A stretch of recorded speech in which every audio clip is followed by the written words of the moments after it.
Assalamualaikum warahmatullahi wabarakatuh. Welcome back to my channel. Di video kali ini kembali saya akan memaparkan contoh soal PPG dalam jabatan 2023. Nah, pada video kali ini 10 contoh soal yang akan kita bahas adalah tentang materi strategi pengembangan keprofesian berkelanjutan. Selamat menyaksikan. Nomor 1. Salah satu sikap guru profesional adalah bersikap reflektif. Dapat tercermin dari tindakan berikut. A. Menggunakan pengalaman masa lalu sebagai sumber belajar. B. Mendokumentasikan kelebihan dan kekurangan diri. C. Merefleksikan setiap tindakan dan keputusan yang sudah diambil sebagai bahan evaluasi diri. D. Mengkaji kualitas diri untuk menambah rasa percaya diri dan motivasi diri. E. Memanfaatkan pengetahuan lokal sebagai strategi peningkatan diri berkelanjutan. Jawaban yang paling tepat adalah D. Mengkaji kualitas diri untuk menambah rasa percaya diri dan motivasi diri. Refleksi dimulai dari mendeskripsikan pengalaman, memahami dan merasakan situasi, mengevaluasi dan menganalisis, sampai kepada kesimpulan dan menyusun rencana. Guru harus mampu mengenali kesenjangan kompetensi dirinya sebagai bahan menyusun rencana, pengembangan diri dan melakukan belajar secara mandiri. Soal nomor 2. Manakah pernyataan berikut ini yang kurang tepat mengenai konsep belajar mandiri? A. Adanya niat menguasai kompetensi tertentu. B. Mengalokasikan sumber daya dalam rangka mencapai kompetensi. C. Mengontrol proses dan memonitor kemajuan belajar sendiri. D. Melaksanakan pembelajaran secara aktif sebagai wujud fisik. E. Mengisolasi diri dalam melaksanakan proses belajar. Jawaban yang paling tepat adalah E. Mengisolasi diri dalam melaksanakan proses belajar. Kata kunci dari jawaban nomor 2 ini adalah yang kurang tepat atau bukan mengenai konsep belajar mandiri. Selain jawaban E adalah merupakan konsep belajar mandiri. Nomor 3. Manakah sumber-sumber berikut yang paling layak dijadikan sebagai bahan dalam melakukan refleksi? A. Rekaman video selama melaksanakan pembelajaran. B. Catatan hasil pengamatan sejawat tentang proses pembelajaran. C. Angket penilaian kualitas pembelajaran oleh peserta didik. D. Hasil penilaian orang tua peserta didik terhadap kinerja guru. E. Hasil perenungan dan refleksi diri guru terhadap pengalamannya. Jawaban yang paling tepat adalah E. Hasil perenungan dan refleksi diri guru terhadap pengalamannya. Nah, yang ditanyakan di sini adalah sumber-sumber yang layak dijadikan sebagai bahan melakukan refleksi. Nah, tentunya yang paling tepat adalah hasil perenungan dari guru itu sendiri, sehingga dapat menilai apa saja sih kekurangan saat melakukan pembelajaran. Soal nomor 4. Guru akan dihadapkan kepada berbagai pilihan kegiatan yang mengharuskan untuk menentukan skala prioritas dan memilih yang paling sesuai. Tahap ini merupakan salah satu tahap di dalam kegiatan refleksi, yaitu A. Menarik kesimpulan. B. Menyusun rencana aksi. C. Melakukan analisis. D. Merasakan dan menghayati. E. Melaksanakan tindakan. Jawaban yang paling tepat adalah B. Menyusun rencana aksi.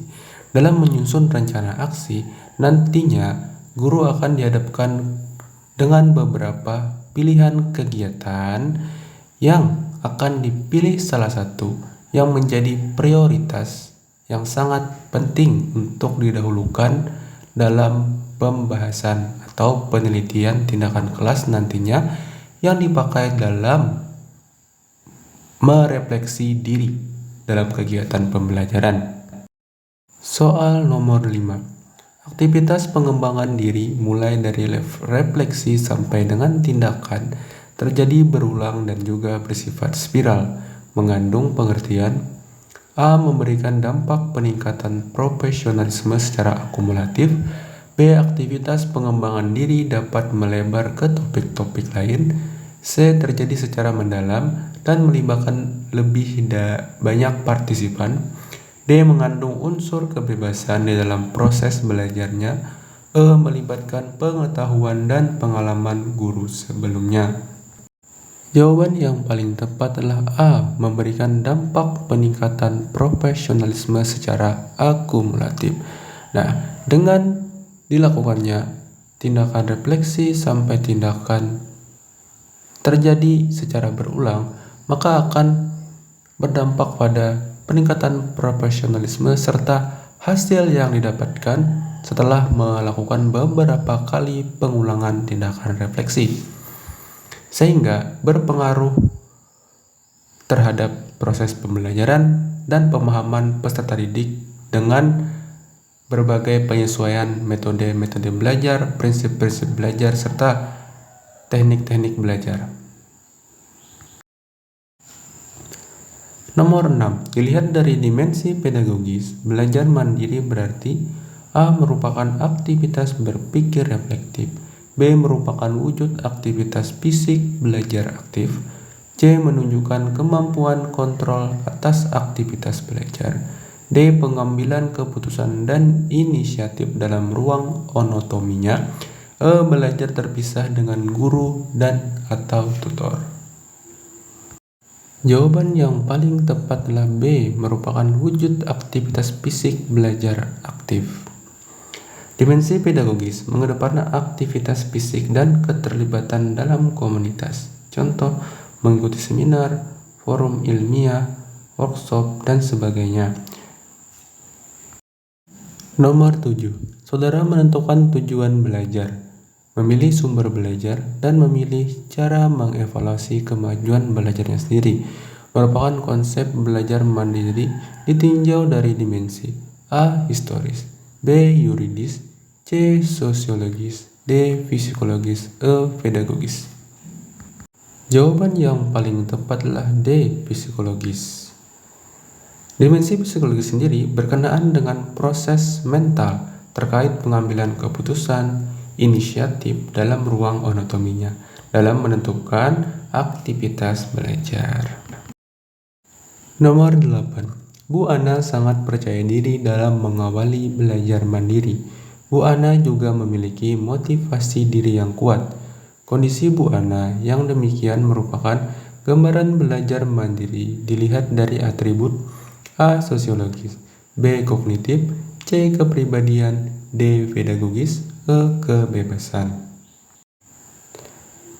Jawaban yang paling tepat adalah C. Kepribadian. Di sini jelas Bu Ana memiliki kepercayaan diri, memiliki motivasi diri yang kuat, serta berdampak pada proses pembelajaran.